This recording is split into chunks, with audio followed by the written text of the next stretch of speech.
following is a talk by Dr Brian Earp from the fourth evening of Leeds Love Month 2003, exploring the future of intimacy. In the talk, they ask whether psychedelic drugs might assist relationship therapy. Their presentation was followed by one from Dr Robbie Arrell and by Q&A. Both are also available as podcasts. Leeds Love Month was organised by the Centre for Love, Sex and Relationships at the University of Leeds, and we hope to improve relationships by studying intimacy. You can follow the Centre on social media for news of future events and publications. The talk series was generously funded by the Society for Applied Philosophy.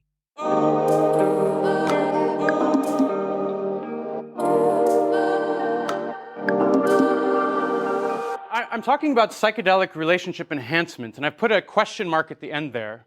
This isn't an advertisement for psychedelic relationship enhancement. I'm going to be raising some problems and risks. There are some possibilities and some promise here as well, so it's not going to be just one or the other. But I want to alert you to the complexity of this topic, which I'll try to touch on over the course of the next 20, 30 minutes. Another point to start with is that we're talking about the future of love and relationships, but I'm talking about a drug here that many of you will associate with the past.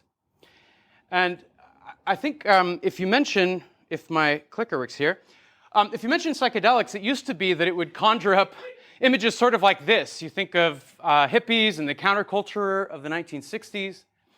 But increasingly over the last 10 years or so, you might be seeing images a little bit more like this that are associated with these psychedelic drugs and other related drugs like MDMA, which I'll be talking about. I'll also talk about ketamine, which is not a psychedelic, but it has hallucinogenic properties, so it sometimes gets clustered together with psychedelics. So just a quick question. Does anybody know who this is? Can you identify the person on the screen? What was the guess? I don't know who that is, but it certainly isn't this person.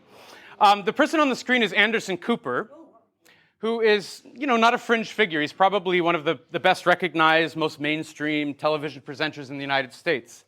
And so here he is, I believe on live TV, undergoing a psilocybin-assisted therapy session with the eye shades on to reduce the exposure to too much stimuli and headphones on, listening to a playlist.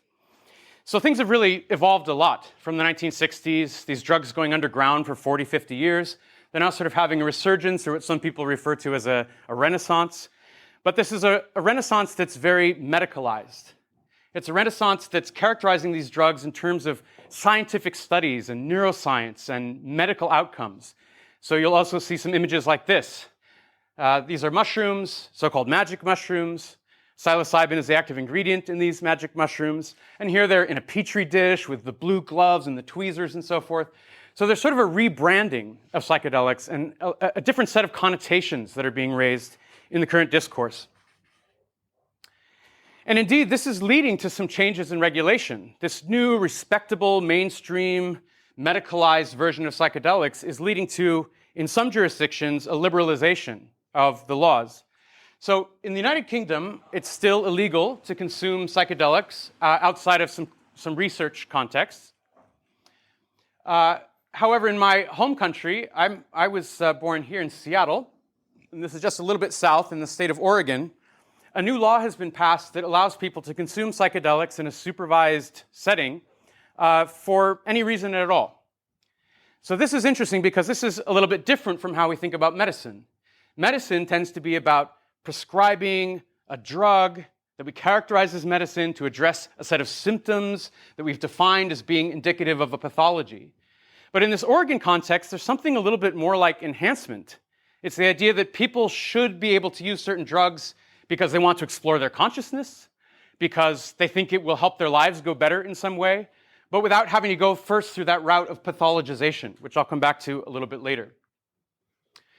So here's a recent article. In Oregon, magic mushroom facilitators receive licenses in a step forward for regulated use of psilocybin.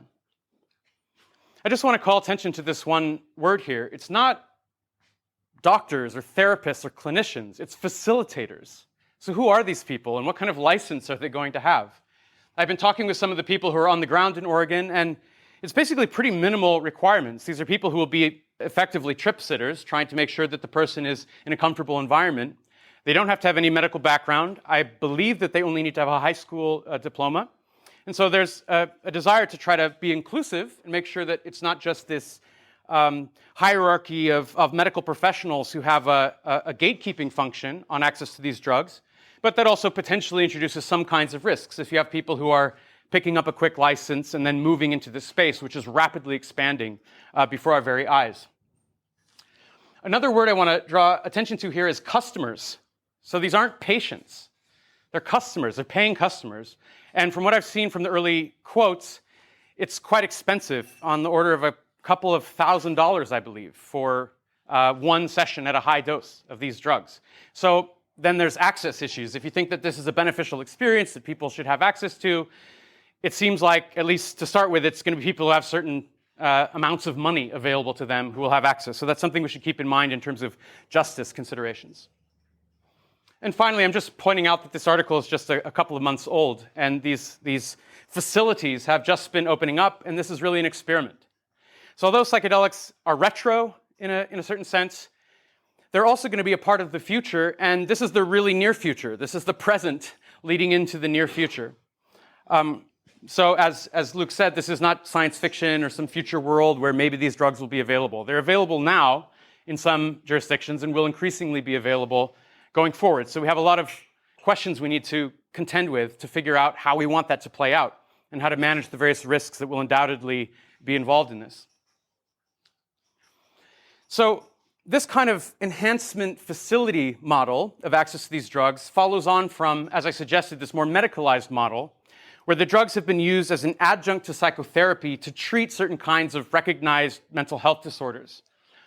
And so back in 2017, the FDA, the Food and Drug Administration in the United States, which is our kind of watchdog for quality and approval of drugs, they designated MDMA, which is also known as ecstasy when it's used in a recreational context.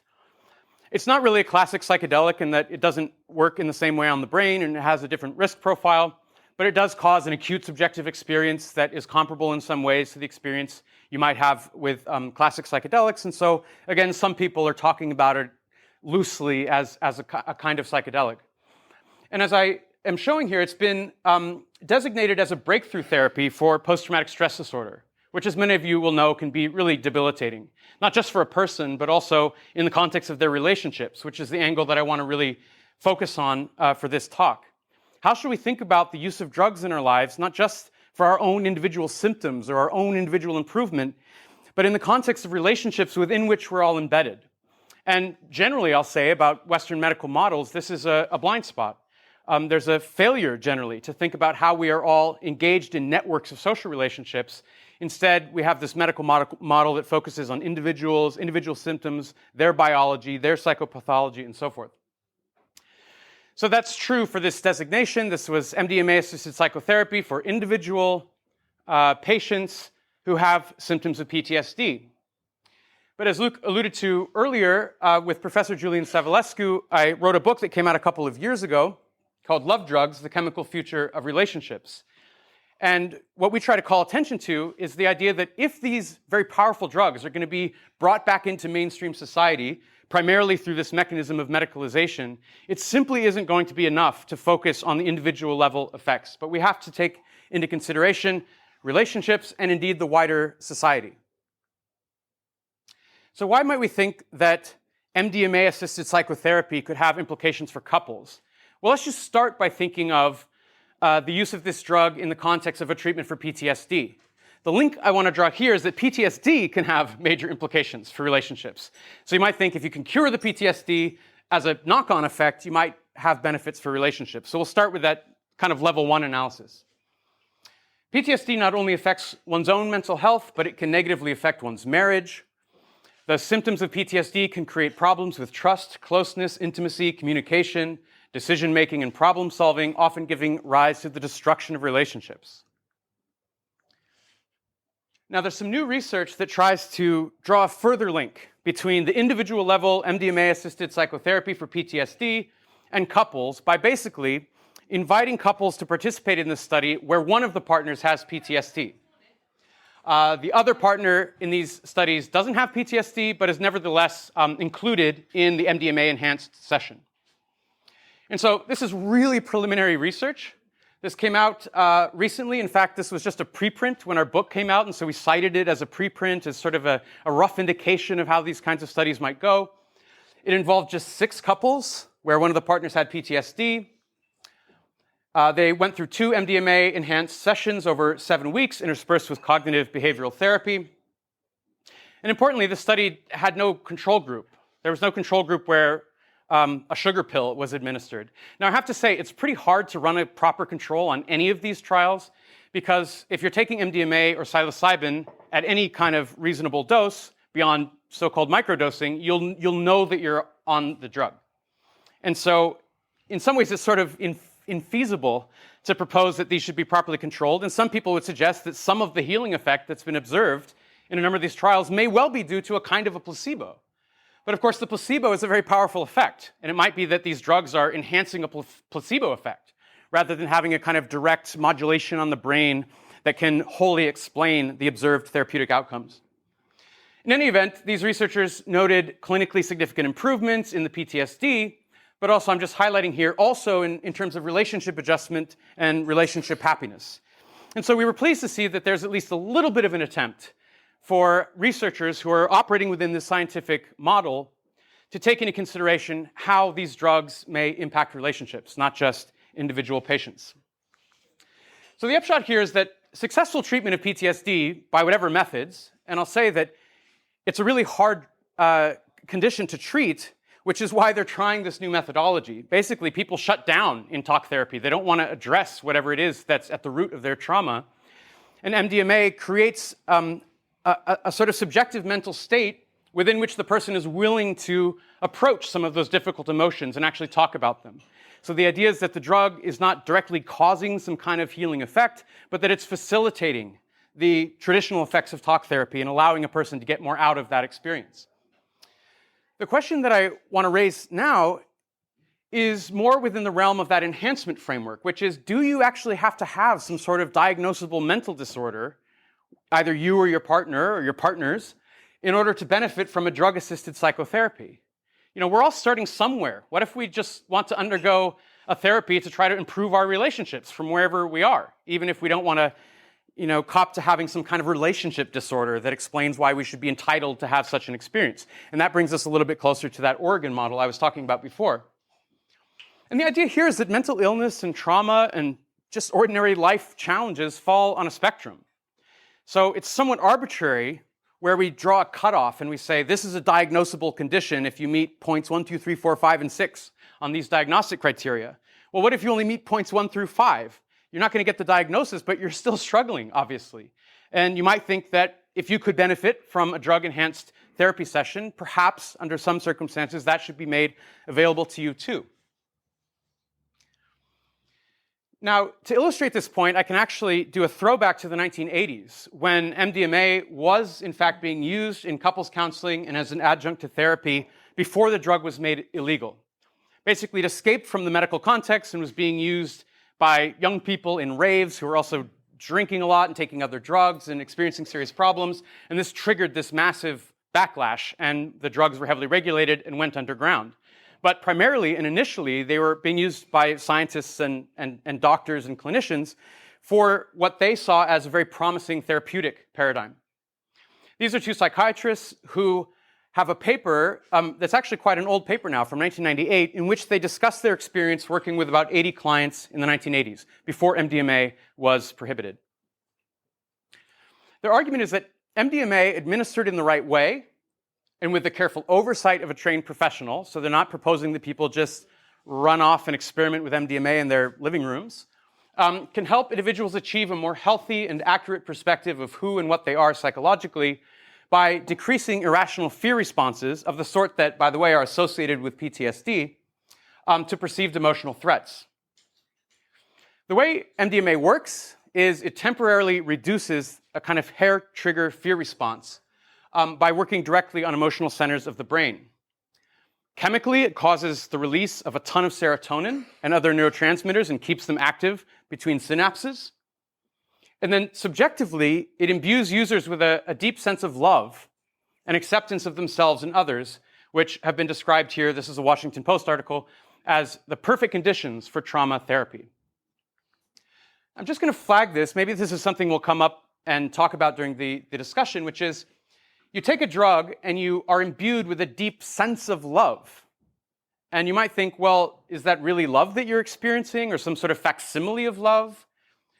When the drug wears off, are you still going to feel that way? While the drug is active, is what you're feeling some sort of, is it authentic? Or is it an illusion or a mirage? And so we want to think about authenticity, the reality of love that is in some way or another induced by a chemical substance that's acting directly on the brain.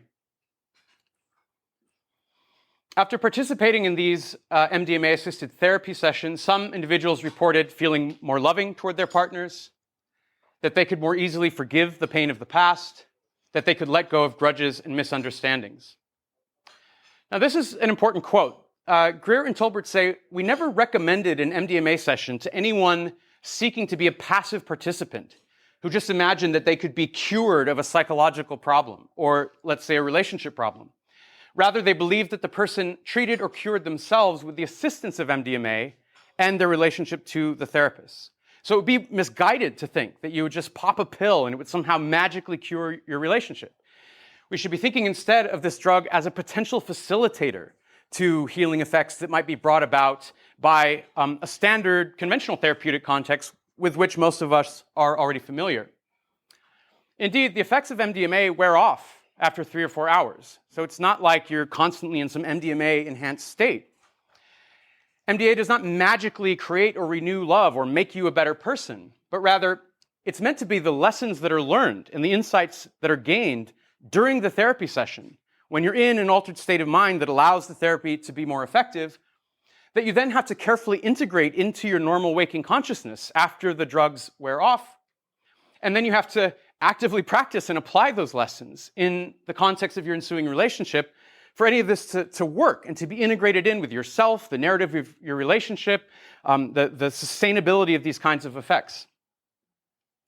So that's sort of an optimistic picture of how this might work and how people may be experiencing these drugs in the reasonably near future. But I have to admit that I feel a sense of caution here.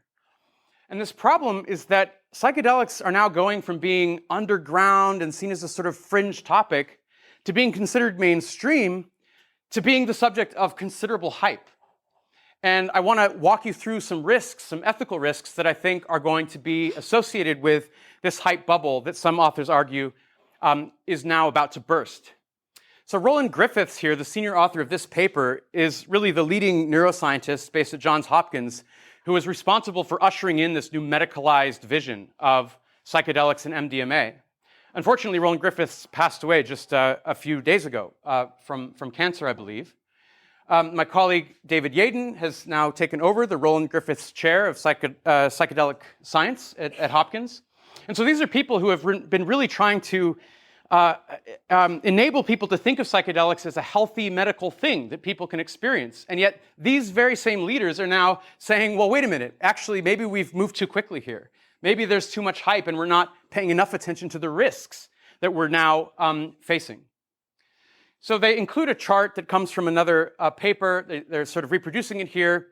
And they say that this is a phenomenon that can happen with lots of technologies. So they don't want to engage in a kind of psychedelic exceptionalism, according to which it's unlike any other technology that's ever existed. Often when you have a new and exciting technology, you have the trigger. Over time, you get the peak of inflated expectations. Then the hype bubble bursts, and you enter into what they call the trough of disillusionment. And then over time, as you sort of get a better and more nuanced evidence base, you have the slope of enlightenment, and then perhaps the plateau of productivity. And their argument is that we're basically right here, according to their subjective, sort of informal, but well-informed sense of the state of play. So I want to illustrate an example of how hype can cause people to have a misled sense of what the benefits and risks of these drugs are under various conditions.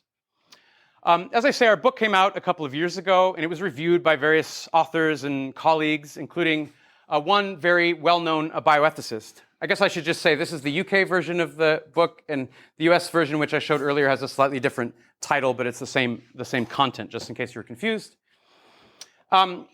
This prominent bioethicist responded to our book in which we try to do a careful summary of the available evidence of the use of these drugs in therapeutic settings, where we argued that the best evidence that we have comes, unsurprisingly, from these carefully controlled scientific trials. That's where we have the most ability to control our inferential process based on administering the drugs under careful conditions. And so we said, if this takes off, if this expands in the coming years, it would at the very least be most prudent for people to try these drugs in a safe and supported environment, having been properly pre-screened under the guidance of a trained therapist. But here's what this bioethicist said in the review. If a chemical intervention has been shown to be effective and safe, and if a competent individual consents to its use under conditions of informed consent, well, then using it without any accompanying therapy will sometimes be not only permissible, but perhaps even morally mandatory. So look how quickly that leapt from the carefully considered use of this drug under certain conditions to maybe it's morally mandatory for people to use it without any such oversight. And so we wrote a reply where we said, look, that's not what we said in the book. We didn't say it's safe and effective anywhere as used by anyone in any sort of way. We said that MDMA and some psychedelics, such as psilocybin, administered at the right dose by a trained therapist in an enclosed, peaceful setting, in the context of a well-established therapeutic protocol, drug purity having been assured, with medical staff on hand to monitor vital signs, have been shown to be physiologically safe. So you're not going to die of an overdose of psilocybin. That's true. But you might lose your mind. There are mental effects which are a little bit harder to quantify and which are not reducible to the sorts of physiological outcomes you might experience.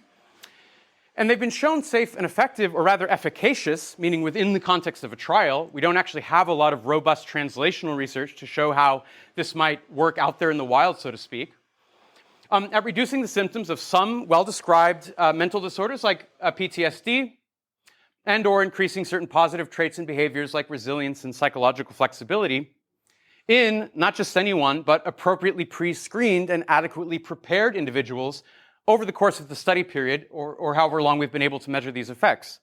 Some people, for example, those who are prone to psychosis, are screened out of these studies because the thought is that they may be at an especially high risk of having a kind of dissolution of their sense of self or their model of the world in a way that would not be healthy, in a way that might be terrifying. And I'm going to give an example of how some of these experiences can be terrifying in just a moment. So the bigger point is we've got this science model, the medicalization, psychiatry is taking an interest in these new drugs. We've got clinical trials that try to be as controlled as possible. There's now legal and regulatory changes.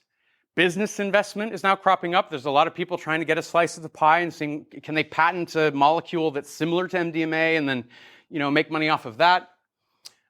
Even big pharma is getting interested. Well, what can we do to kind of ride this wave?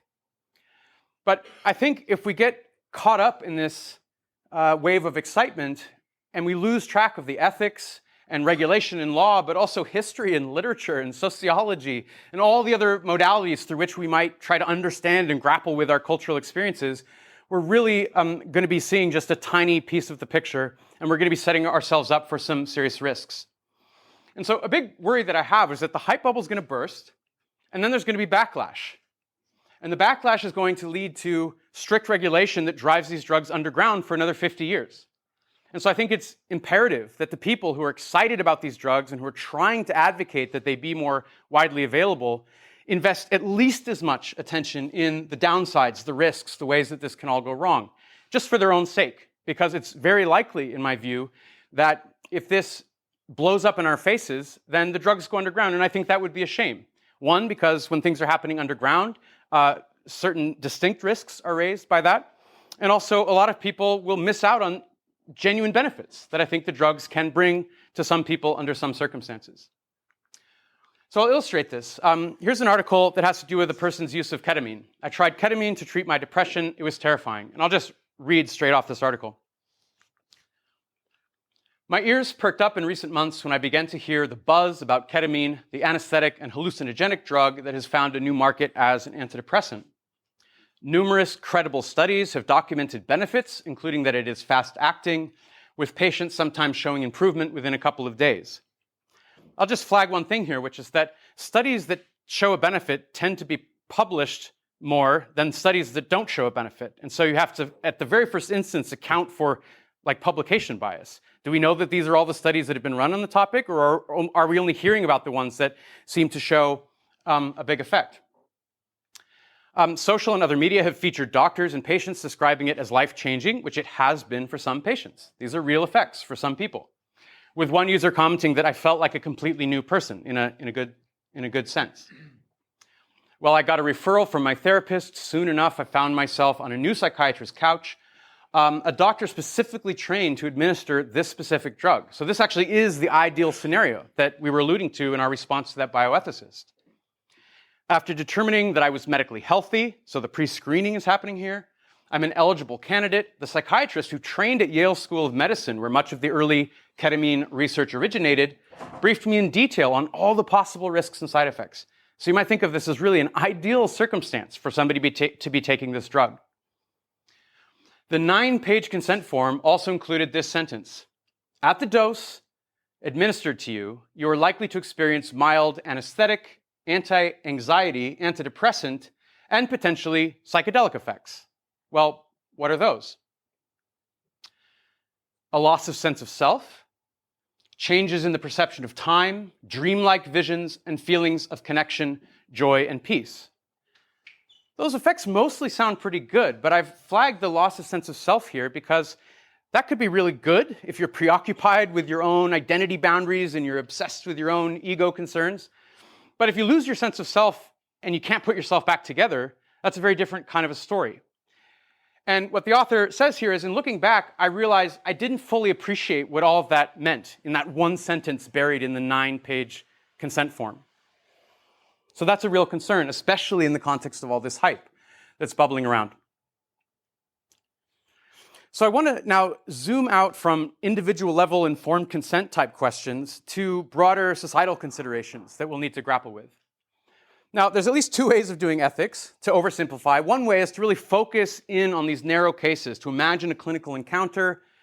And in the case of, say, a couples therapy, you can come up with almost trolley problems of the heart, where you're trying to define the key ethical ingredients that you think are relevant, and you stipulate away all the messy aspects of reality that would complicate the ethical analysis. And I have to say that Professor Savulescu and I, in some of our early work, were focused more on these kinds of cases. And I guess the reason for that is that we were trying to say, can we imagine any situation in which it would be permissible or possibly prudent for a couple to have a drug-enhanced experience as a way of improving their relationship? And we thought if we can't identify any cases, then that's surely going to count against this whole idea. So we were really focusing on specific cases.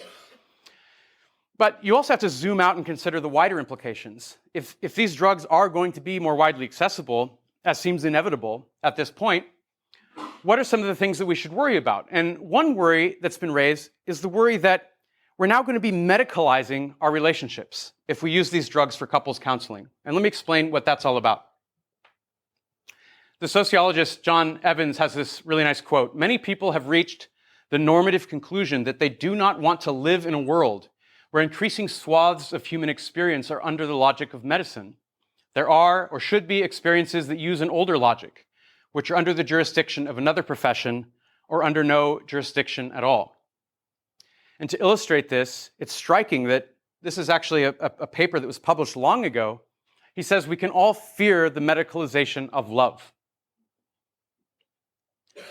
Let's break this down. Medicalization seems to be a proxy term for a range of other things that are going on that we might worry about. One is that it leads to pathologization of everything. So I alluded to this earlier. Under the current model, setting aside the Oregon exception, if you want to give people a drug in our society in a way that's perceived as legitimate, you have to characterize the drug as medicine. And in order for a drug to be characterized as medicine, it has to be thought to be treating something. And in order to be treating something, you have to have an underlying pathology that can be established through some sort of checklist. And so the risk here is that if you find a drug that can help people in some way, that can make their lives go better under certain circumstances, under the current model, to legitimate access to that drug, you kind of have to, as it were, invent some pathology that they have to explain why the drug should count as medicine in their case. Rather than just saying, as the Oregon model is very interestingly experimenting with, well, we have a good reason to think that some people will simply benefit from the use of this drug. Their lives will go better in some way in accordance with their values, again, whether it's experimentation with their own subjective consciousness or exploration of their values or whatever. And maybe we should think of that as reason enough to allow people to have access to certain kinds of drug-mediated experiences without first pathologizing them. There's also this risk of the expansion of medical social control. A lot of psychedelic drugs have been used by indigenous communities for thousands of years. And now the medical profession, the kind of contemporary Western medical profession, is helping itself to a certain kind of gatekeeping role. On the one hand, that seems good. You want people to have care and concern about exactly how these drugs are rolled out. But on the other hand, you can see the sort of politics involved about who gets to decide what's the legitimate use of a drug under what conditions. But I'm going to focus on these two issues here, which is that medicalization tends to lead to a narrow focus on individuals, and even more specifically, a focus on the biological substrates of whatever it is that they're dealing with, as opposed to their psychological experiences and the broader social circumstances of their lives. I'll also touch on this idea about a threat to authenticity, which I alluded to earlier. So let's look at these two concerns. Peter Conrad has written that the medicalization of some technology can obscure the social forces that influence well-being. For example, by focusing completely on the neurobiological features of some condition, it might be seen as a genetic or a biological problem, and therefore the sort of thing that should be treated predominantly with drugs. Actually, I'll just illustrate this. I've been noticing some articles coming out recently where some pretty top brass in the US military are expressing a real interest in the use of psilocybin as a potential treatment for post-traumatic stress disorder. And on the one hand, you think, well, that's good. You have a very high proportion of soldiers who came back from Iraq and Afghanistan with serious symptoms of PTSD. And on any kind of compassionate humanitarian grounds, you're going to want to help these people integrate back into life and restore their mental health. But think about this structurally.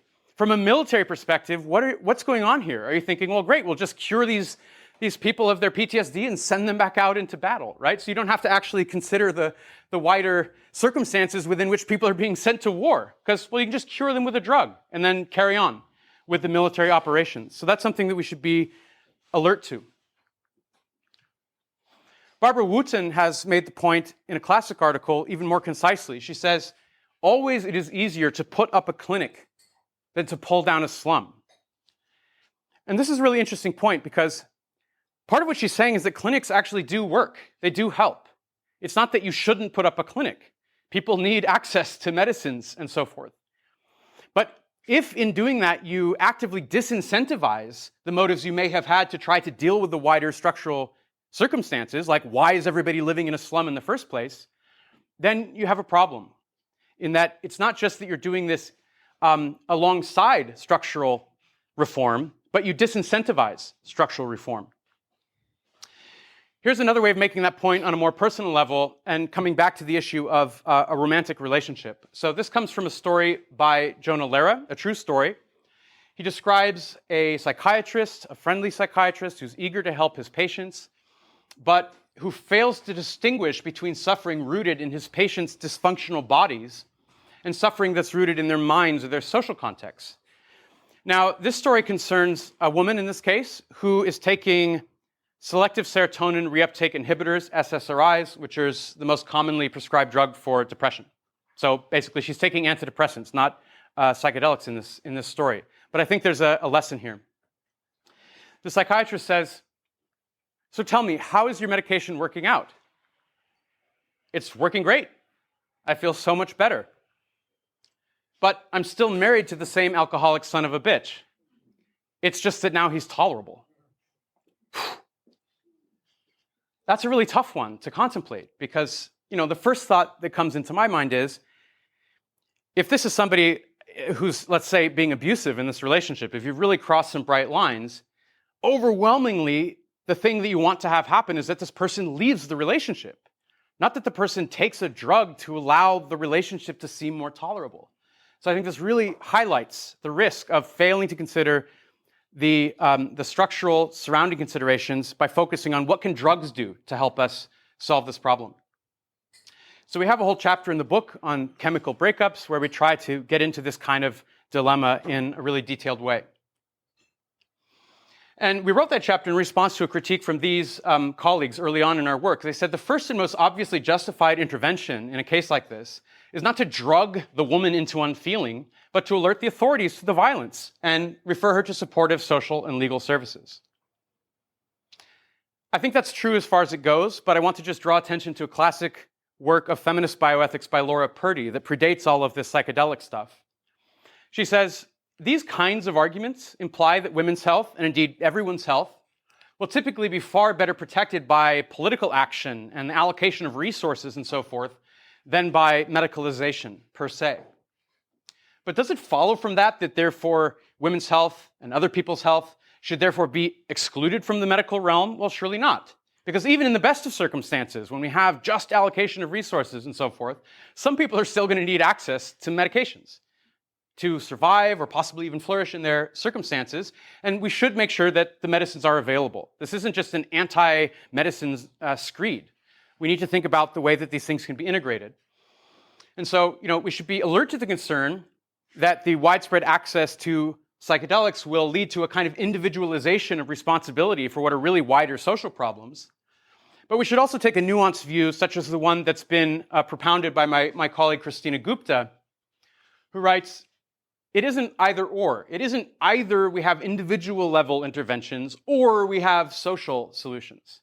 Rather, the individual and the structural and the biological and the social are co-constitutive. Interventions that are aimed at the individual may well be effective and may have reverberating effects on the wider social issues and vice versa. So she would simply encourage scholars who are considering the ethics of biotechnologies, including these new drugs, to address problems that have both an individual and social component, to emphasize the importance of integrating these individual interventions with the social interventions to see how they might work in tandem to achieve change. And so this is my last slide. I think we're going to have plenty of stuff to talk about in the Q&A, so I'll just leave you with this one thought, which is that we need to get ahead of the ball. We need to try to anticipate and prepare for the ways that powerful technologies like psychedelics and MDMA and ketamine can yield seriously unwanted outcomes at the individual, interpersonal, and societal levels. And then together we can help to direct the course of the medicalization of these drugs, if that's what's going to happen, more toward the good side than the bad. But in order to do that, we have to start talking about and taking seriously these concerns together right now. So thanks for your time.